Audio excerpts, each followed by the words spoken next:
দর্শক আসসালামু আলাইকুম। আমাদের বাংলাদেশে এনসিপির উপদেষ্টা আসিফ মাহমুদ সজীব ভুঁইয়ার এলাকার কিছু ভিডিও ক্লিপ আসুন আমরা দেখে আসি, তারপর কিছু কথা বলতেছি। আরে আসিফ, তুই তো মনে করছিস কি এখন হাসি মাংস খাইতে পারছ না, তাই যা তা বলতে বলতাছস। আয় মুরাদ করে আয়, সরজমিনে আয়, তোর সাথে আমরা খেলবো। প্রিয় দর্শক, আপনারা দেখতে পাচ্ছেন উপদেষ্টা আসিফ মাহমুদের দুর্নীতির বিচার চাচ্ছে তারা। মুরাদনগরের সাধারণ জনগণ উপদেষ্টা আসিফ মাহমুদের দুর্নীতি বিচার চায়।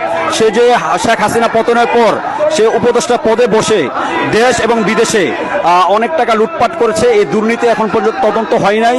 এই কারণে তার যে নিজ এলাকা মুরাদনগর, এই মুরাদনগর থেকে সাধারণ জনগণ দেখতে পাচ্ছেন সাধারণ জনগণ মিছিল হচ্ছে। যাকে দেবিদ্বারে কালা পাঠা বলে সেই হাসনাত আব্দুল্লাহর সাথে মিটিং করছে আসিফ মাহমুদ। তোর বাবা একটা দুর্নীতিবাজ, স্কুলকে ধ্বংস করে দিয়েছে।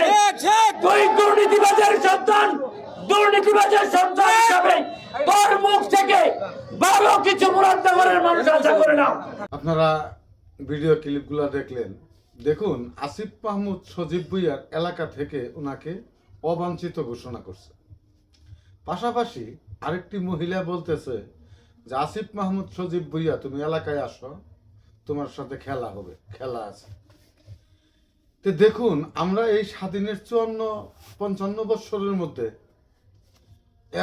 এখন পর্যন্ত কোনো নজিরবিহীন ঘটনা নেই, দেখি নেই কোনো রাজনীতিবিদ তার এলাকা থেকে তাকে জনগণ অবাঞ্ছিত ঘোষণা করছে।